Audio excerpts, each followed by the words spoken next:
अस्सलामुअलैकुम। Phase A Chakkiwala girls high school Surat में आप सौનું स्वागत है। हूँ पठाण आसिया खातून धोरण 11 कॉमर्स में आंकड़ाशास्त्र विषय तमने हूँ भणावीश। गया पीरियडनी अंदर आपणे चैप्टर 1 माहितीनुं एकत्रीकरण विषे बात करी गया हता।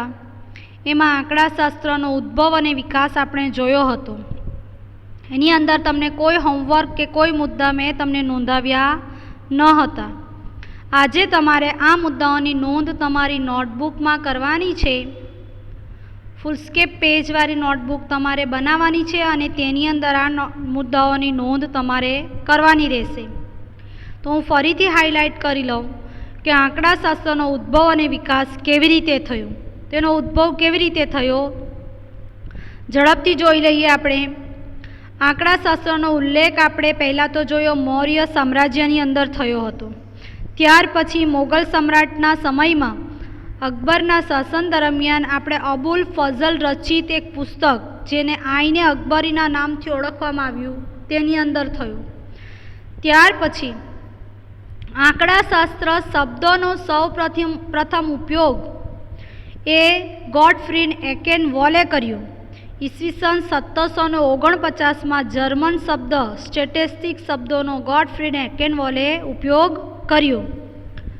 त्यारबाद ईस्वीसन 1797 में एनसाइक्लोपीडिया ब्रिटानिका में उल्लेख थयो। आ एक बुक है।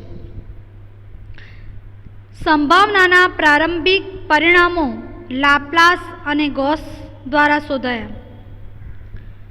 आंकड़ाशास्त्रनी सौ प्रथम रचायेल आंकड़ाशास्त्रीय समिति रॉयल आंकड़ाशास्त्रीय संगठन की स्थापना ईस्वीसन 1834 में लंडन शहर में थई।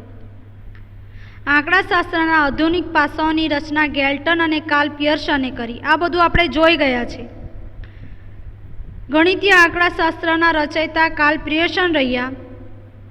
आंकड़ाशास्त्र विषयना विभागनी स्थापना અને ઉચ્ચ કક્ષાની પ્રયોગશાળા ઈસવીસન 1911 માં લંડન ખાતે યુનિવર્સિટી કોલેજમાં સૌપ્રથમ તેની શરૂઆત થઈ। ત્યાર પછી આંકડાશાસ્ત્રના પિતા તરીકે ઓળખીએ તો ફિશરને આપણે આંકડાશાસ્ત્રના પિતા તરીકે નામ આપ્યું છે। આંકડાશાસ્ત્રમાં અગાઉ વિકસિત થયેલ રચનાઓની સુધારણા, कोईपण कार्य थाय एनी सुधारणा जरूरी है। तो आंकड़ाशास्त्र विषय में पण सुधारणा अने व्यापकता कोणे लाव्यो के ई पियर्सन 1930 में तथा जे नेमान द्वारा करवामां आवी। हवे आपणे जोईए आंकड़ाशास्त्रनो विकास केवी रीते थयो। भारतीय आंकड़ाशास्त्रना स्थापक भारत में आंकड़ाशास्त्रनो विकास थयो त्यारे सौ प्रथम नाम आवे छे पीसी महालनोबिस। याद राखजो विद्यार्थी मित्रों, भारतीय आंकड़ाशास्त्रना स्थापक पीसी महालनोबिस द्वारा ईस्वीसन 1931 में कोलकाता खाते भारतीय आंकड़ाशास्त्रीय संस्था जेने इंग्लिश में आपणे बोलीए तो इंडियन स्टेटिस्टिकल इंस्टीट्यूट ISI नु शॉर्ट फॉर्म छे, एनी रचना करवामां आवी। कोना द्वारा करवामां आवी तो के प्रोफेसर पीसी महालनोबिस। क्यारे तो के ईस्वीसन 1931। क्या तो के कोलकाता खाते। ईस्वीसन 1941 में कोलकाता यूनिवर्सिटी में अनुस्नातक कक्षाए पण आंकड़ाशास्त्रनी शरूआत थई।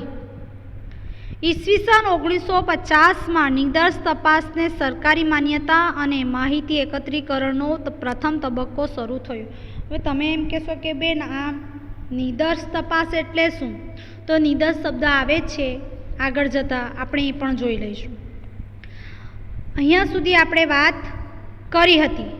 हवे आगळ आपणे भारतीय खेती विषयक संस्थानुं पण नाम जोयुं हतुं। तो कि Indian agriculture statistical research institute IASRI भारतीय खेती विषयक आंकड़ाशास्त्र संशोधन संस्था। आंकड़ाशास्त्र विषयनो अर्थ, कार्यक्षेत्र अने मर्यादा उपर आधारित आंकड़ाशास्त्रनी सौ उपरांत व्याख्याओनी सूची WF विल्कॉक्से 1935 એકત્રિત કરી. 100 ઉપરાંત વ્યાખ્યા આપવામાં આવી હતી. ક્રોક્શન અને કાઉડન, આ ખાસ તમને પરીક્ષામાં પણ પૂછાય છે. આની વ્યાખ્યા યાદ કરી નાખજો. ક્રોક્સ્ટન એ આંકડાશાસ્ત્રીઓ છે, ક્રોક્સ્ટન અને કાઉડન એમની વ્યાખ્યા છે આંકડાશાસ્ત્રની. તે આંકડાશાસ્ત્ર એ વિજ્ઞાન છે જે આંકડાકીય માહિતીનું એકત્રીકરણ, પૃથક્કરણ અને અર્થઘટન કરે છે. આપણને પણ કોઈ વાત મળી હોય તો તેની ખરાઈ કરીએ ને આપણે, એ જ રીતે આંકડાશાસ્ત્ર એક વિજ્ઞાન છે. એની માહિતી એકત્ર કરે છે, પછી એનું પૃથક્કરણ કરે છે, કઈ માહિતી કોની છે, કેવી છે, અને પછી એનું અર્થઘટન કરે છે. અહીંયા સુધી આપણે જોયું હતું. હવે આજે આપણે જોઈએ કેટલીક વ્યાખ્યાઓ, કેટલાક શબ્દો કે જે તમારે આંકડાશાસ્ત્ર વિષયમાં વારંવાર અથડાયા કરશે. તો જોઈએ. સમસ્તી, શાયદ તમે આ શબ્દથી પરિચિત છો, છતાં આપણે જોઈ લઈએ. સમસ્તી એટલે તપાસના ક્ષેત્રને આવરી લેતા તમામ એકમોના સમૂહને સમસ્તી કહેવામાં આવે છે. અથવા તમારા ટેક્સ્ટબુકની અંદરની વ્યાખ્યા જોઈએ તો આંકડાશાસ્ત્રમાં અભ્યાસ હેઠળ આવતા તમામ એકમોના સમૂહને તે અભ્યાસ માટેની સમસ્તી કહેવામાં આવે છે. દાખલા તરીકે વસ્તી ગણતરી. વસ્તી ગણતરી એટલે બધાની જ વિગતો લેવામાં આવે, કોઈ એકની નહીં, કોઈ રહી જવું જોઈએ નહીં, એને સમસ્તી કહેવામાં આવે. માનો કે તમારી ડૉક્ટરી તપાસ આવે શાળામાં, તો એવું નથી કે 5 વિદ્યાર્થીઓની, માનો કે 11 કોમર્સમાંથી 5 વિદ્યાર્થીઓ મોકલો, 12 કોમર્સમાંથી 5 વિદ્યાર્થીઓ મોકલો એટલે તપાસ થઈ ગઈ, નહીં. સમસ્તી એટલે બધા જ એકમોની તપાસ. એટલે તમારા ક્લાસમાં જેટલા પણ વિદ્યાર્થીઓ છે, જેટલી સંખ્યા છે, તમારી રજિસ્ટર સંખ્યા જેટલી છે, એ બધા જ વિદ્યાર્થીઓની તપાસ કરવામાં આવે તેને સમસ્તી કહેવામાં આવે છે. સમસ્તીનું કદ. સમસ્તીનું કદ એ સમસ્તીના આંકડાઓની રજૂઆત છે. કેવી રીતે? તો સમસ્તીના એકમોની કુલ સંખ્યાને સમસ્તીનું કદ કહેવામાં આવે છે.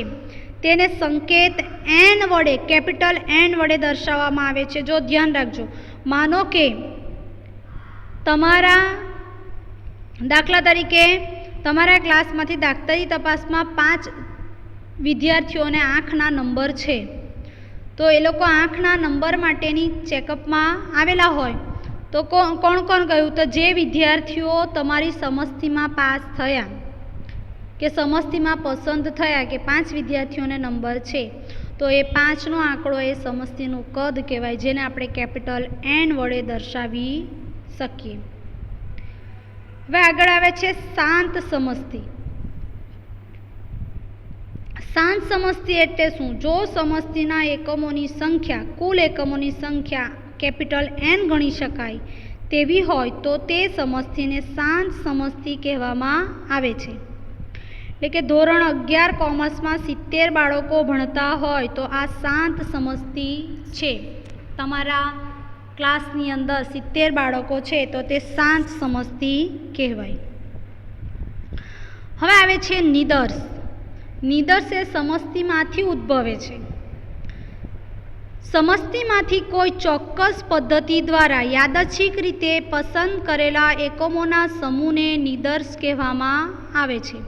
એટલે સમસ્તી, પૂરી સમસ્તી છે, એની અંદરથી અમુક એકમોને પસંદ કરી લઈએ તો તે એકમો શું કહેવાય? નિદર્શ કહેવાય.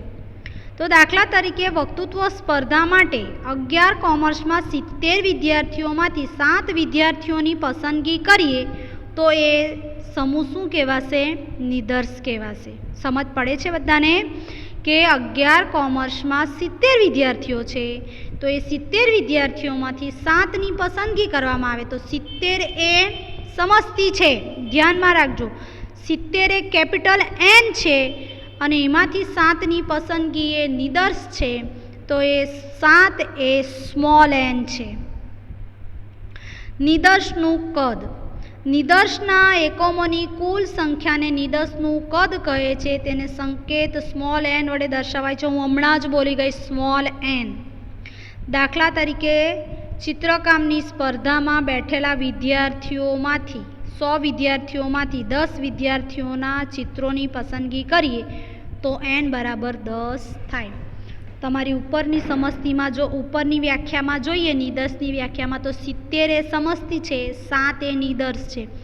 તો 70 એ કેપિટલ N નિદર્શનું કદ છે અને 70 એ સમસ્તીનું કદ છે એટલે કેપિટલ N છે અને 7 એ નિદર્શનું કદ છે જે સ્મોલ n વડે દર્શાવાય છે. જે જ રીતે નિદર્શના કદની અંદર તમને જે ઉદાહરણ આપ્યું છે એની અંદર જે 100 વિદ્યાર્થીઓ છે એ સમસ્તી છે એટલે કેપિટલ N છે અને 10 એ નિદર્શ છે એટલે નિદર્શનું કદ સ્મોલ n બરાબર 10. બીજી વ્યાખ્યા જોઈએ તો ચલ લક્ષણ. ચલ લક્ષણની અંદર સમસ્તી કે નિદર્શના પ્રત્યેક એકમ દીઠ બદલાતા લક્ષણને ચલ લક્ષણ કહે છે. તમારો જે એકમ છે એ બદલાતો રહે છે એ બદલાતા લક્ષણને ચલ લક્ષણ કહે છે. ચલ લક્ષણ ગુણાત્મક હોય તો ગુણાત્મક ચલ કે ગુણધર્મ, અને ચલ લક્ષણનું માપ એક સંખ્યા હોય તો તેને સંખ્યાત્મક ચલ. એટલે કે હમણાં આપણે બધું સંખ્યાઓમાં જોયું, જે રીતે ગુણાત્મક પણ હોઈ શકે એ ગુણાત્મક ચલ છે. ચલ શું ચલ? તો કે આપણે ચિત્રકામની પરીક્ષા લીધી, એની અંદર વિદ્યાર્થીઓની પસંદગી કરી, બરાબર છે, તો એ આપણને ચોક્કસ સંખ્યા મળે છે એટલે સંખ્યાત્મક ચલ છે. કોઈ વિદ્યાર્થી આગળ આવે છે ગુણાત્મક અને સંખ્યાત્મક ચલ, એની વાત આપણે પછી કરી લઈએ. આગળ વધીએ. માહિતી. તમને ખબર જ છે, આપણને કોઈક માહિતી મળે, મને તો આ માહિતી મળી છે, પેલી માહિતી શું છે એ જુઓ. સમસ્તી કે તેમાંથી પસંદ કરેલ નિદર્શના એકમો પણ વ્યાખ્યાયિત ચલ લક્ષણની તપાસ દ્વારા મેળવાયેલ પરિણામોના સમૂહને માહિતી કહેવામાં આવે છે. સમસ્તી કે તેમાંથી પસંદ કરેલ નિદર્શના એકમો પર, એટલે આપણે જે એકમો પસંદ કર્યા છે અથવા તો જે સમસ્તી છે એ શું કામ, માનો કે 11 કોમર્સનો તમારો ક્લાસ છે, 11 કોમર્સના ક્લાસમાં આપણે શું કરીએ છીએ તો કે વક્તૃત્વ સ્પર્ધા લેવાના છે, તો વક્તૃત્વ સ્પર્ધા એ ચલ લક્ષણ છે, બરાબર છે.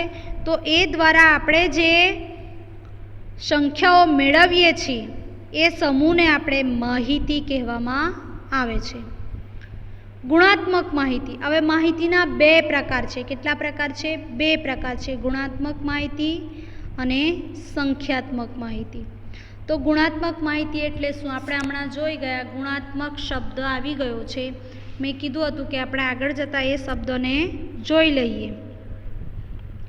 તો ગુણાત્મક માહિતી માટે ગુણાત્મક ચલ પરના અવલોકનોના સમૂહને ગુણાત્મક માહિતી કહે છે.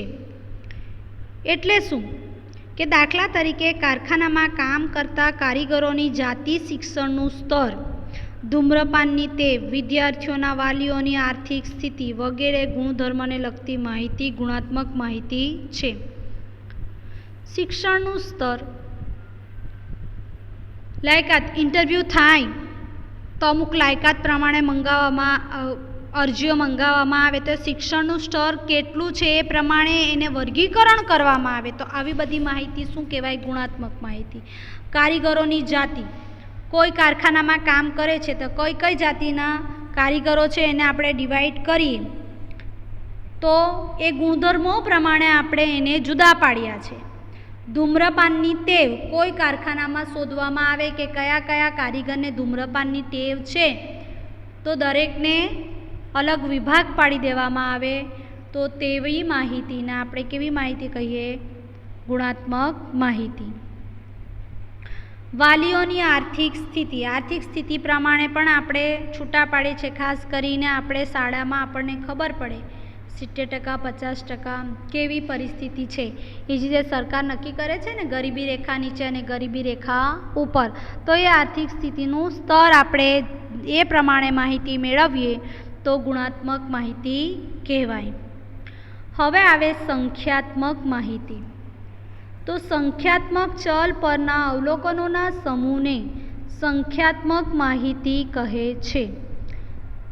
દાખલા તરીકે માસિક આવક, વજન, ઊંચાઈ, લોહીનું દબાણ, ઉંમર વગેરે ચલ લક્ષણ પરની માહિતી સંખ્યાત્મક માહિતી છે.